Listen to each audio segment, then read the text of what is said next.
სახელითა მამისათა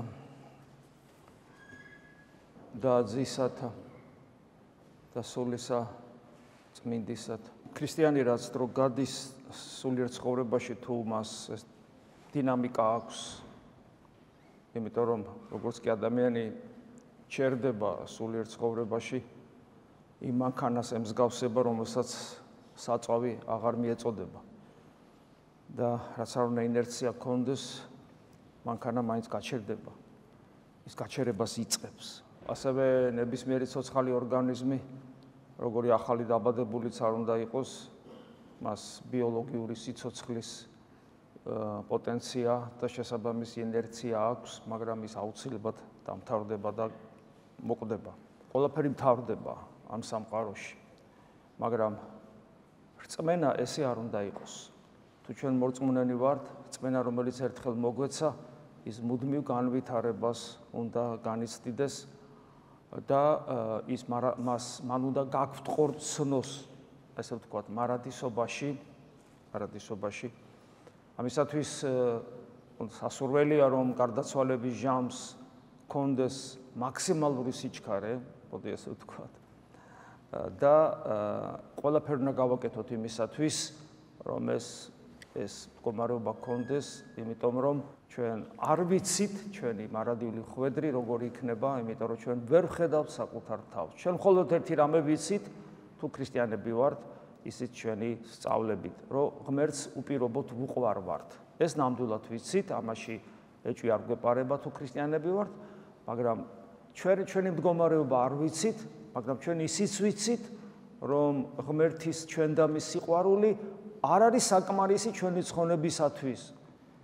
მიუხედავად იმისა, რომ ღმერთი ყოვლის შემძლეა და მას, რასაც სურს, იმას იქმს, ადამიანის შექმნა თვითუფლებრივ და გონიერ არსებად და ადამიანს შეუძლია ისეთი მდგომარეობა მიიღოს, რითაც ის წინააღმდეგობას გაუწევს ღმერთს. და ჩვენ ვერ ვხედავთ საკუთარ თავს, იმიტომ რომ საკუთარი თავის ხედვა ეს ღმერთივით ხედვის რთული არ, ღმერთის დანახვასავით რთული არ არის, მაგრამ ბევრად არ ჩამოუვარდება, იმიტომ რომ ადამიანი არის ის უფსკული, რომლის ბოლომდე შეცდომა მხოლოდ ღმერთს შეუძლია და ადამიანს თუ ის ღმერთთან ერთად იქნება. ამიტომ ჩვენ არ ვიცით რა მდგომარეობაში ვართ, ამიტომ ჩვენ ვერ დამშვიდდებით ამ სიტყვის ქრისტიანული და კარგი გაგებით, ვერ მოვისმენებთ, ვერ მივეცემით განცხრომას, ფუფუნებას სულიერს, სანამ არ შევხვდებით ღმერთს. ამ შინაარსის სიტყვებს ამბობს დავით მეფსალმონე განსაცვიფრებლად, ლამაზად და მშვენივრად. აი ეს არის. და რაც შეეხება ჩვენ მდგომარეობას, არ ვიცით რა სად ვიმყოფებით, კიდევ ერთხელ ვიმეორებ, ჩვენ მუდამ გვიწევს საკუთარ თავზე შრომა და შეძახილი და იძულება, იმიტომ რომ ჩვენი დაცემული ბუნება ინერტული და ღვთისადმი უგრძნობელია ჩვენი დაცემული ბუნება, ამიტომ ჩვენი პიროვნული არჩევანით და ღვთისმადლით, რომელიც ღმერთმა მოგვანიჭა, ჩვენ მუდამ შემოუძახებთ, ვაკვირდებით, ვხიზლობთ, აღმოვაჩენთ, ვებრძვით იმ აღმოჩენილს და აი ასე შემდეგ. და ამისათვის პლუს კიდე მარტონი არა ვართ, ეს ძალიან მნიშვნელოვანია, არა ვართ მარტო, არამედ ვართ იმ ერთობაში, რომელსაც ქრისტეს მიერ დაარსებული ეკლესია ქვია. ეს ძალიან მნიშვნელოვანია ეკლესიის ერთობა და ჩვენ ადრე გითხარით, გახსოვთ, ღვთის მადლს იმდენად სუსტად განვიცდით ჩვენი დაზიანებული გულით, რომ ვერ აღვიქვავთ მას სისუსტის გამო და ეს სისუსტე არის ჩვენს გამო, ჩვენი გული არის გასქელებული ვნებებით და ცოდვებით და საეკლესიო საიდუმლოებანი ერთგვარ ლუპის როლს ასრულებს, რომელიც გვეხმარება, რომ ცოტა გაძლიერდეს ჩვენში აღქმა იმ საღვთო-მადლისა, რომელიც ჩვენში აუცილებლად არის, იმიტომ რომ მაშინ სხვანაირად ჩვენ აქ ვერ ვიქნებოდით. ესე იგი, ჩვენ გსურს, ჩვენი მიზანია ეს, რომ ქრისტეს შევხვდეთ, ქრისტესთან ვიყოთ, ის არის ჩვენი ცხოვრების საზრისი, ჩვენ მუდამ მასზე უნდა ვფიქრობდეთ, მასზე ვიყოთ კონცენტრირებული და რა თქმა უნდა ჩვენ უნდა მივახციოთ იმ მდგომარეობას, რომ არ დაგვავიწყდეს ის ჩვენი ცხოვრების არცერთ წამში. სულ ყოველთვის უნდა გვახსოვდეს და და ეს არცეთი წამი ქრისტეს გარეშე ჩვენთვის არ უნდა იყოს მეტაფორა, არამედ უნდა იყოს სინამდვილე, რომელიც უკვე ჩვენს ცხოვრებაში აღსრულებულია. მხოლოდ ამ შემთხვევაში, თუ ჩვენ ასე ვიქნებით, მაშინ აღმოვაჩენთ, რომ ხანდახან ჩვენი ამ შრომის საჩუქრად, მოდი ესე ვთქვათ, მაგრამ ამავე დროს დაუმსახურებლად ღმერთი პერიოდულად წყალობას გვაძლევს და ჩვენს გულს ეხება და მიუხედავად ჩვენი ჯერ კიდევ განუწმენდაობისა, გვიწყნარებს როგორც შვილებს, განგვაცდეინებს განხრთობის წინაგემოს ხილვას და მარადიულ სიცოცხლეს, რომელიც ღმერთთან ყოფიერებას, მადლით ღმერთობას ნიშნავს. ეს ხდება პერიოდულად, მაგრამ როცა ეს ხდება და ეს თუ არ მომხდარ ადამიანი ხო ჯერ ქრისტიანიც არ არის, ეს რომ ხდება, იმის შემდგომ ხდება ადამიანი ქრისტიანი, დასაწყისშივე ესია.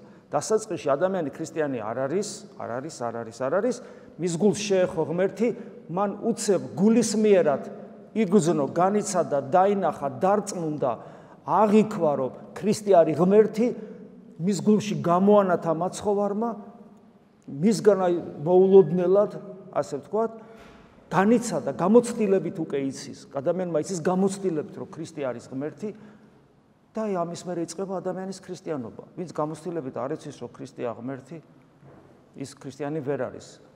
იმიტომ რომ ჩვენ ვართ რეალისტები და რაც არ მიგძვნია და რაც არ განმიცდია და რაც არ ვიცი რომ არსებობს, ქრისტიანს არ აქვს ის გვარი ცხოვრების წესი, რომ ისწრაფოდეს იქითკენ, რაც არის ის რომ არსებობს.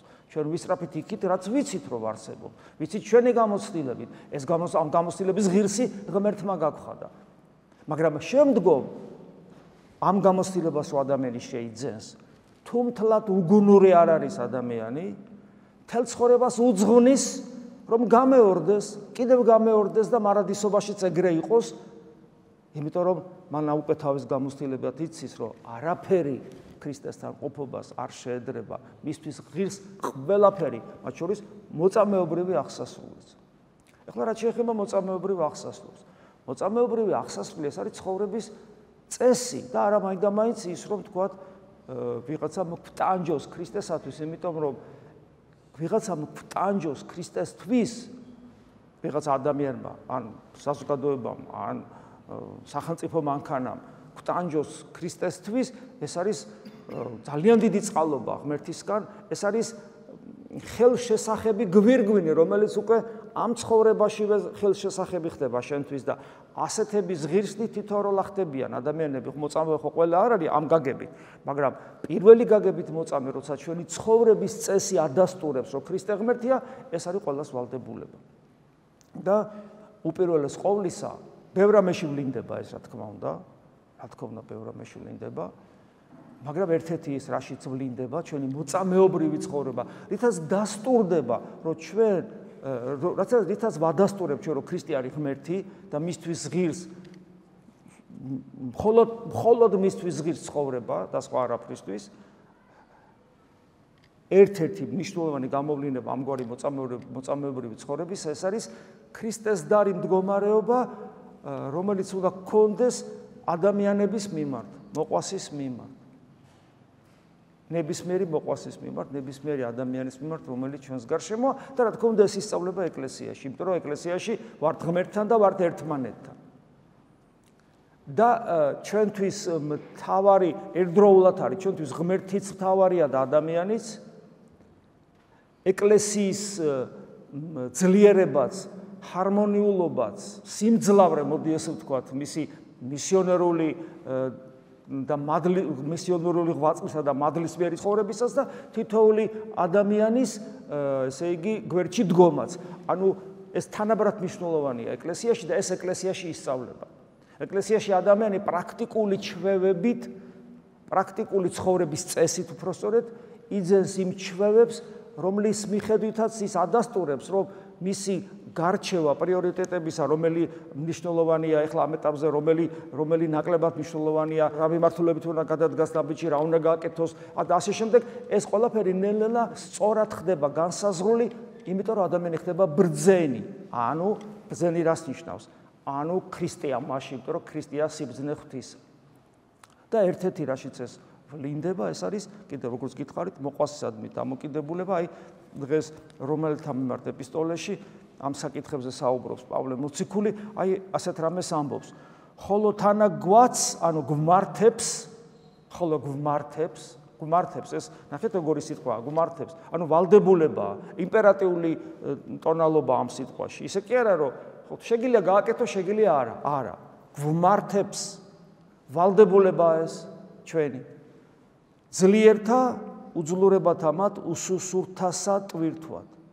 ამით პავლე მოციქული გვეუბნება, რომ აუცილებლად იქნებიან ეკლესიაში, რომლებიც არიან უსუსურები და შენ თუ გააქვს პრეტენზია ძლიერებაზე, შენი ვალდებულება იტვირთო. ეს არის ძალიან მნიშვნელოვანი. სხვა ადგილასაც ამბობს ამას, ხო, პავლე მოციქული. ერთმანეთის უძლურებანი იტვირთეთ და ასრეთ აღასრულეთ ეს ჯული ქრისტესი. ეს მდგომარეობა აბსოლუტურად გამორიცხავს განკითხვას მოყვასისას. არა სიბრმავეს, ანუ განუკითხულობა სიბრმავეს არ ნიშნავს. შენ თუ ვერ ხედავ რომ მოყვას უჭირს, ვერც დაეხმარები. ხედავ რომ უჭირს, მაგრამ არ განიკითხავ. მაგრამ რომ დაეხმარო, ამას ჭირდება სიბრძნე.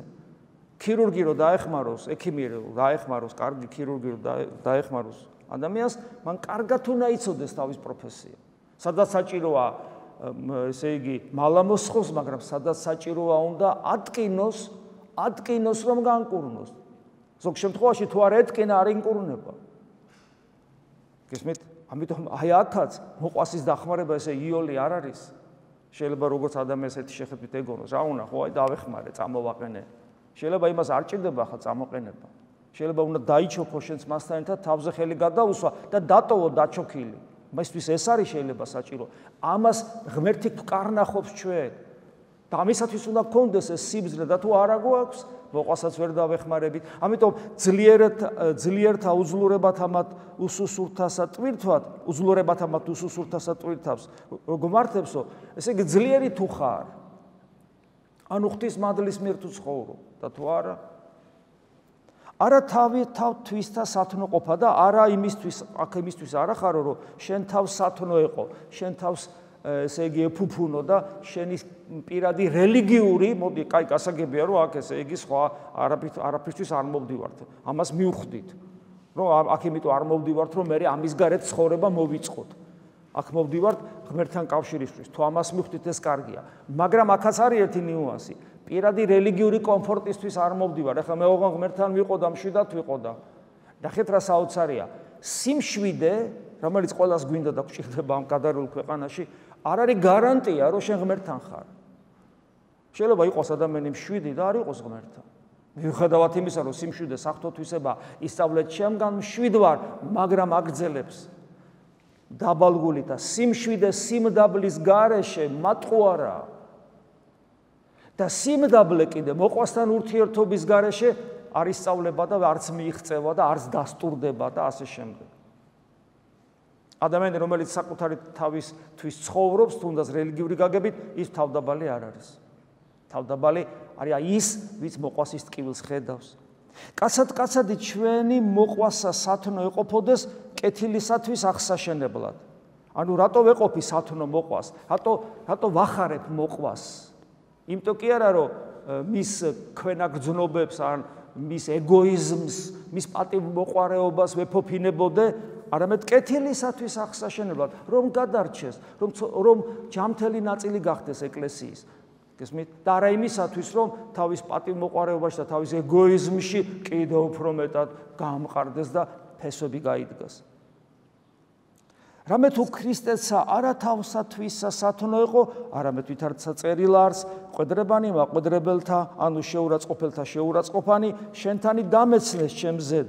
ანუ ქრისტემ ჩვენი ტკივილები იტვირთა კი არა მოვკალით. ისე იტვირთა, რომ მოვკალით კიდევაც. ესმით? და გახსოვთ, ხო, მოვედი არა იმისათვის, რომ მემსახურონ, არამედ იმისათვის, რომ ვემსახურო და ეს დაადასტურა ბოლომდე მოკვდა ის ჩვენთვის. და ჩვენთვის თუ არ გვესმის სწორად, მაშინ თქვათ უფრო კარგად, მოკვდა ჩემთვის პირადად ჩემთვის მოკვდა. რამე თუ რაოდენი იგი წინასწარ დაიწერა ჩვენ და სამოძღვრებლად დაიწერა, გვახსენებს პავლე მოციქულის ხო მნიშვნელოვანი სიტყვებია ძალიან, რომელსაც ჩვენ ძალიან ხშირად ვიმეორებ. ჩვენ ხო გვინდა რომ ქრისტესთან ერთობა გქონდეს, ამიტომ გვიპყრია წმინდა წერილი და იქ რას დაიწერა ჩემთვის, როცა მე ვზივარ წმინდა წერილთან ის მე ვკითხულობ წერილს, ღმერთისგან გამოგზავნილს, ჩემთვის პირადად თეოდორესთვის.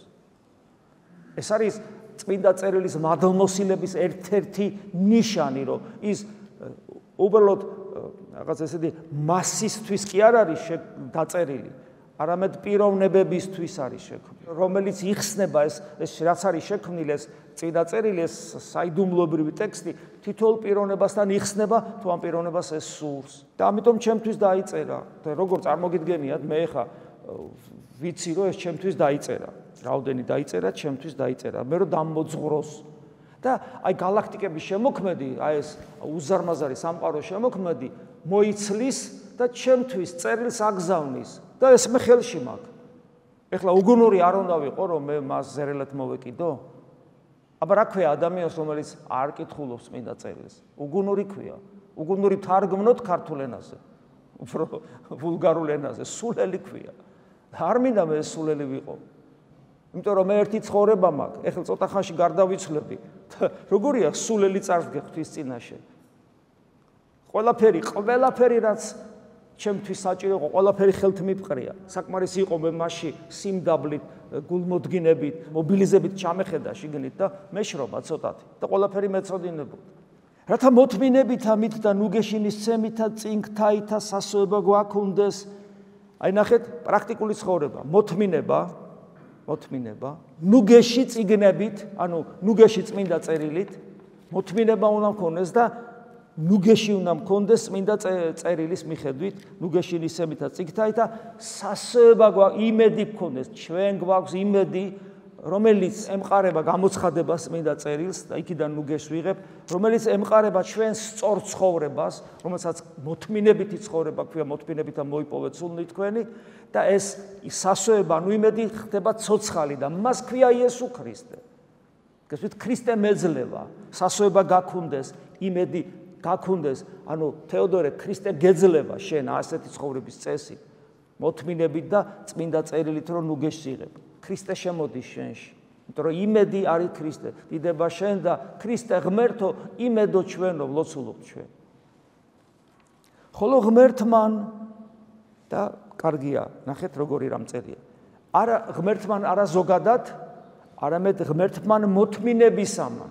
თუ მოთმინება არა გაქვს, ღმერთი შენი ღმერთი არ არის და ნუგეშინის ცემისამან.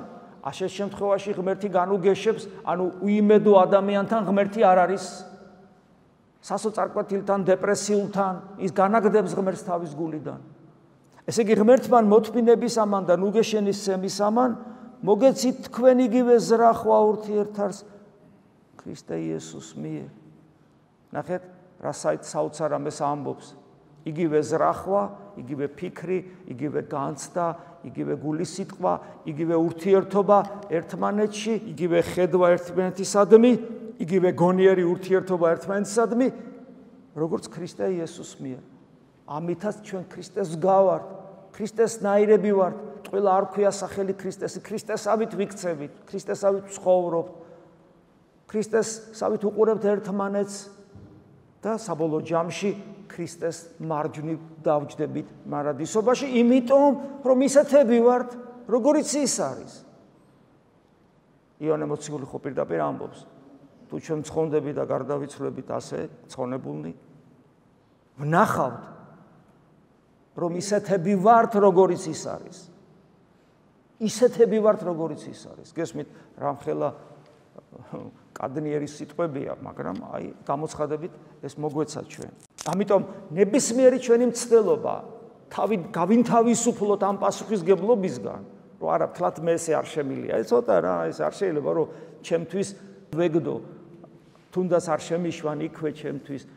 სიმდაბლიდან გამომდინარე შეიძლება ითქვას, ეს არის ასკეტური სიმდაბლე, მაგრამ არსებობს საღვთისმეტყველო მდგომარეობა თითოეული ჩვენგანის გამოცხადებით მოცემული, სადაც უფლება არა გაქვს უარი თქვა იმ დიდებულებაზე, რომელსაც უფალი გთავაზობს გეუბნება, შენ უნდა დაჯდე ჩემს მარჯვნივ.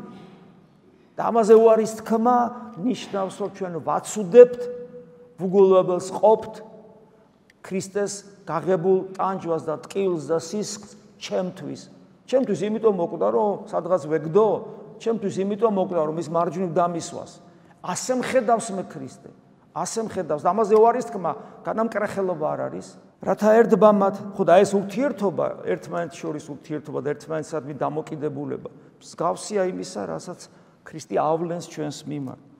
რათა ერთბა მათ ერთითა პირითა ადიდებდეთ ღმერთსა და მამასა, უფლისა ჩვენისა იესო ქრისტესა. ჩვენ ერთად ვსახურობთ, ჩვენ ერთად ვლოცულობთ, ჩვენ ერთად ვგალობთ, ერთად რომ ვგალობთ ხოლმე, ეს არის ერთგვარი გამოვლინება იმისა, რაც სულ უნდა ხდებოდეს, როცა აქ ვართ, ჩვენი გულები ასე უნდა იყოს შეერთებული. ჩვენი გულებიდან აღმოსული ლოცვითი ნაკადები ერთმანეთს უნდა უერთდებოდეს მღვდლის გულიდან ამოსულს და ასე ერთად-ერთი მდინარეთ უნდა აღიწეოდეს უფლის საყდრამდე. ამას ნიშნავს ერთითა პირითა ადიდებდეთ ღმერთსა და მამასა, უფლისა ჩვენისა იესო ქრისტესა და ამისთვის რომ ეს მოხდეს, შეიწყნარებდით ურთიერთარს. არ შეიძლება რომ ბედაში შენი გული გაერთიანდეს ლოცვაში, თუ შენ მე არ მიყვარხარ, თუ შენ მე არ მომწონხარ, თუ შენ მე შენ მოკლედ არ შეიძლება. არ გამოვა ეს. ამიტომ უნდა შევიწყნაროთ ერთმანეთი. და როგორ შევიწყნაროთ? არა ისე როგორც მე შემიძლია, არა. კარგია, ვიტყვი არ შემილია და მორჩა. შეიწყნარებდით ურთიერთობას, ვითარცა იგი ქრისტემ შეგიწყნარათ თქვენ სადიდებელად ღვთის. აქაც არ მაძლევს შესაძლებლობას წმინდა წერილი მოვირგო ჩემთვის სულიერი ცხოვრება. ხო, როგორც შემიძლია ეგრე შეგიწყნარებ. არა, როგორც ქრისტემ შეგიწყნარა, ისე უნდა შეგიწყნარო მეც. ეს ვალდებულებაა. აი ეს ყველაფერი, როცა მე მესმის, გესმით, როგორი მობილიზებული ხდება ადამიანი და როგორ ხდება, რომ სადავარ მე და რას ითხოვს ჩემგან, რამდენი მაქვს საშრომი და სამუშაო. სადავართ ჩვენის თუნდაც სამრევლო და რას ითხოვს ჩვენგან, სადავარ საქართველო და რას ითხოვს ჩვენგან და ამ დროს გვინდა ნაყოფები ლოცვაში, ნაყოფები ჩვენ ცხოვრებაში, გვინდა სამრევლო ნაყოფები, გვინდა საქართველოს ნაყოფები გქონდეს. აი, აქედან უნდა აღმოცენდეს ყოველივე და მაშინ გვექნება ნაყოფი. შეგვეწიოს უფალი. ამინ. მადლი უფლისა ჩვენისა იესო ქრისტეს და სიყვარული ღვთისა და მამის და ზიარება სული საწმინდისა იყოს თქვენ ყოველთა თანა. ამინ.